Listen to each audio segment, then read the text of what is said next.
Hi everyone, I'm GREYMOND. I'm one of the original OCD recovery coaches to be online, and I can tell you that after 1,000 videos, 15 years of experience, my message is still remaining the same. You can fully recover from OCD. I recovered, my clients recovered, and you can fully recover too. Today I want to talk to you about 3 most popular OCD techniques. Number 1 technique is hierarchy. Hierarchy is when you are writing out all the things that you're doing in an OCD way or avoiding, from the most scariest that gives you level 10 anxiety to the least scariest, okay? And whatever is the least scariest, you start at the bottom and you do that. And then as you start to do that, you feel used to it, then you go up to the next one and so on and so forth. I've done hierarchy myself when I was going through OCD. It is effective, especially if you are avoiding. If you are avoiding things, this is necessary as part of your recovery treatment, okay? So that's hierarchy. The problem though with hierarchy is that we are facing only the situation of the moment. So right now, let's say you have harm OCD. You do hierarchy about your harm OCD to get yourself not to avoid, to get yourself to not behave in an OCD way. Fine. But this does nothing for you if you happen to develop some other OCD theme, which 90% of people, I would say even 99% of people, but let's say 90% of people develop more than one theme. So if you develop another theme, the work you've done on the hierarchy for harm OCD means nothing for your contamination OCD or your religious OCD or your sensorimotor OCD. That's a whole separate ballgame now, okay?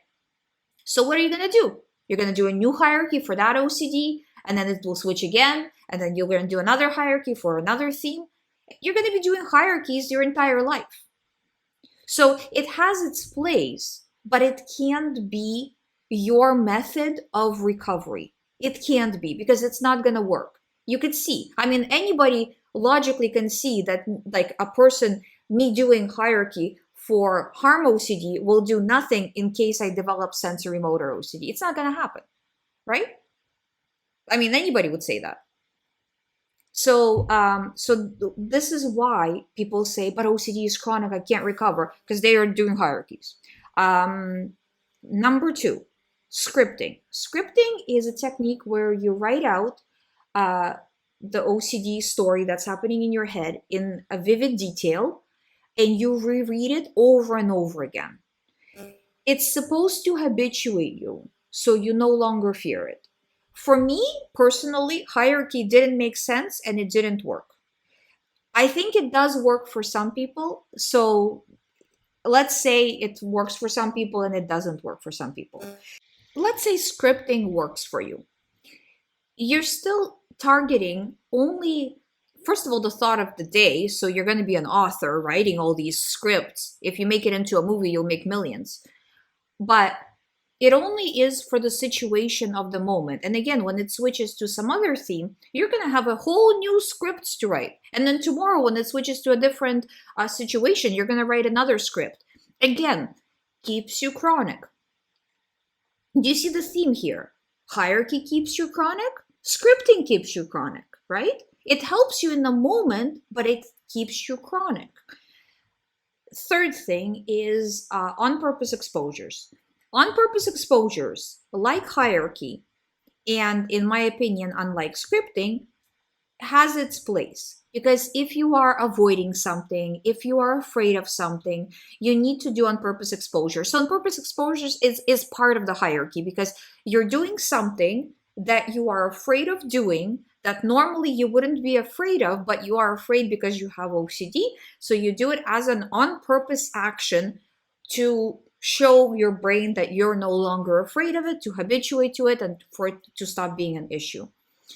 And like I said, it does have its place. We do on-purpose exposures with clients. Not all the time, depending on the situations. For some people, we do a lot of on-purpose exposures. With some people, their OCD is just different, that they don't need it, such as with situations with PRO. And even with PRO, sometimes you need it, sometimes you don't. Anyway, it's complicated. But on-purpose exposure is targeting a very specific situation. Because of that, using that as a sole means to recovery is not going to get you to full recovery. So if you and your therapists are generally doing those three, on purpose exposures, hierarchy, and scripting, and that's pretty much it, you will never recover from OCD. Your OCD will always be there chronically, switching from one theme to another. I just want you to really understand that, because it makes you, in the moment when you do this work and you pay the money to the therapist and you think you're going to get better, right? Because whenever we throw money at something, we're like, it's going to work, I'm going to feel better. And then it doesn't. It makes you feel super discouraged. Like, this means I will never recover. This means I'm never gonna get out of this. You start to feel hopeless. But the situation that you're in is not hopeless. You're just using a bad method. This is similar how back in the olden days they used to do brain surgery with an axe. Very bad results. So your situation is not hopeless. You've just not been doing the right things. And as you start to do the right things, which I've talked about on this channel, over 1,000 videos since 2008, then I can tell you that full recovery is absolutely possible. You don't need to be chronically in OCD. You don't need to be stuck in this condition. In the last few years, our lives, like my life with my family, have been turned upside down. And it's stressful, and there's a lot was going on and everything, and no OCD. So stress won't affect you the way it does during OCD, where it's like if the wind blows the wrong way, you get back into OCD. No, you'll start to be just okay. You live a normal life, basically. I've one other example I always give is when I used to have OCD, and I'm sure you've heard in my other videos, but when I used to have OCD, I would not be able to drink 1 cup of coffee, which really got to me. I know I keep talking about the coffee because I really like coffee, and I couldn't drink 1 cup because it would just send me to the moon. As my dad used to say, now you're on the highway. So yes, it would send me to the highway. And it's, now I can, well, this is not healthy. Don't do what I do. But now I can have like 5 cups of coffee a day, and it's fine. And I usually have my coffee like just black, right? So no sugar, no milk in it. So it's like thick, especially if we pour the the thing in the morning, and it's like by the afternoon it's like sludge. I know this is not healthy, but my point is that you can have all that stuff back and still not fall into OCD. Still look at, before, when I had HIV OCD, like the first one, right? Like I'd look at a red spot and I'd be like, oh my God, it's a red, it must be HIV. No. And I went, as you know, I mean, if you watch this channel since 2008, you definitely know all my stories, that it went from theme to theme to theme. I just bypassed like very few themes, had most of them, because I didn't know what I was doing.